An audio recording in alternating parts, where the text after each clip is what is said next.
Okay, so next up on the agenda is this. So we have the cloth clearly bent in another direction, but the pattern is not turned with it.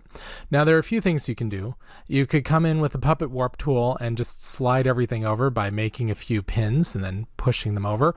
Or in my case, what I'm going to do, because I've got the displacement map and everything happening on it, well, actually you could do that prior to the displacement map and everything, but what I'm going to do is actually make a new slice, because this really looks like it's not twisted as much as just angled directly. So what do I mean by make a new slice?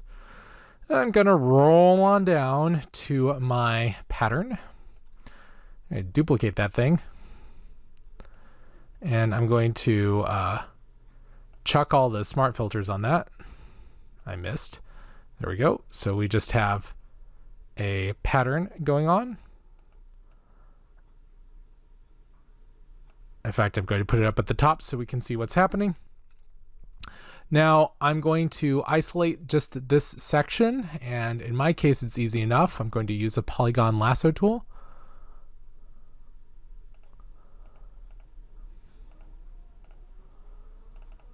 Copy there, or sorry, copy there. Come in here, invert it, so Control-Shift-I. Now Alt-click so I can get to the mask. Fill everything else with black, and just Alt-Delete there. Control-D to deselect. Click back on the original.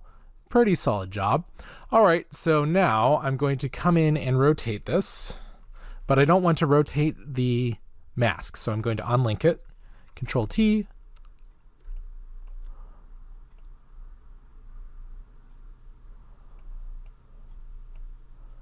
Something like that.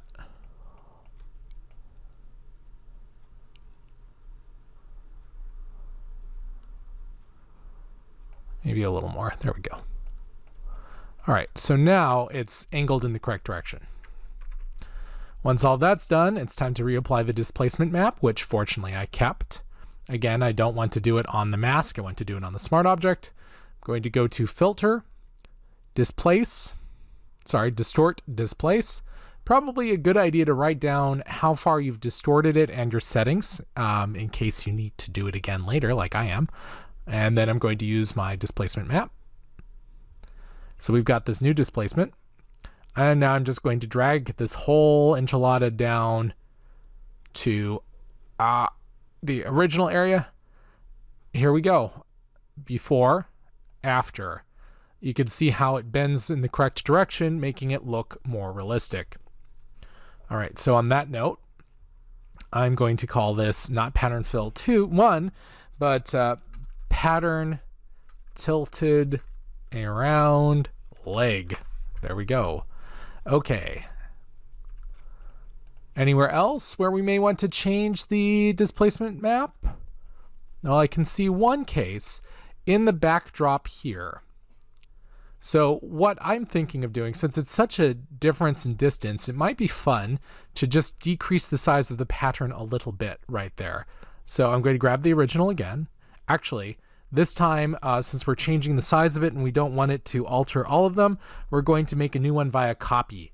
So I'm going to right click on this and go to, I'm on the mask, sorry. Right click on, there we go. Make sure that the layer is active. The smart object is active. Right click on it and create new one via copy, which is trapped in here somewhere.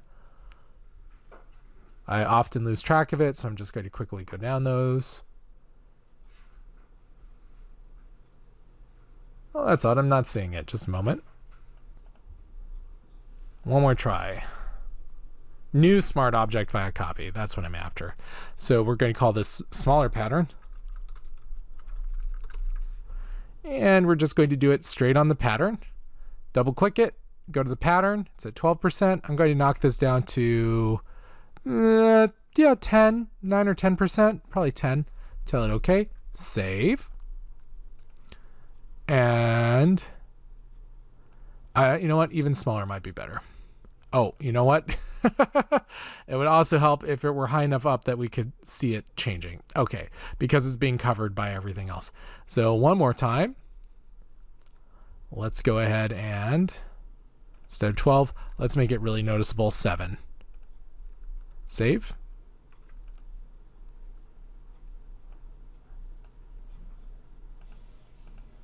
Oh, there we go. You know what? I forgot to toggle it on and off, so I wasn't seeing a change. 7 is too far. I'm going back to 10. Subtle will be better. And this is part of it. You just need to play with things. So with that said, we don't need the whole thing, of course. We just need that one area. So now's the time to come in. For this, I'd use the pen tool and be very careful about it.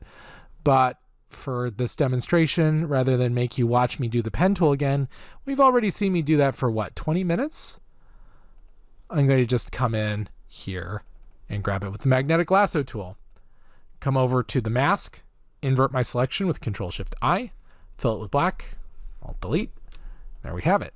So we need to make sure that I'm going to extend this layer. We've got a lot of working layers here. All right, so I want it below the black and white, and there we have it. I may have put it too far down. No, there we go. A subtle effect, but it does the job. Well, you know what? Now that we've got everything set away, I'm going to go ahead and go in and adjust this down to 9. And take a look. I think 9's the key. That looks much better. All right, it's a subtle effect, but I think it's worth the time. Let's label this correctly. Smaller pattern on the right. Okay, so now we have an adjusted pattern here. It's tilted correctly. And we have a smaller pattern further in the back. So both of that will add a sense of realism. But there's still a lot of folds that need to be dealt with. And so we'll touch on how to do that in the next video. Also, this could be rotated a little bit. So we'll deal with that as well. All right, I'll see you in a minute.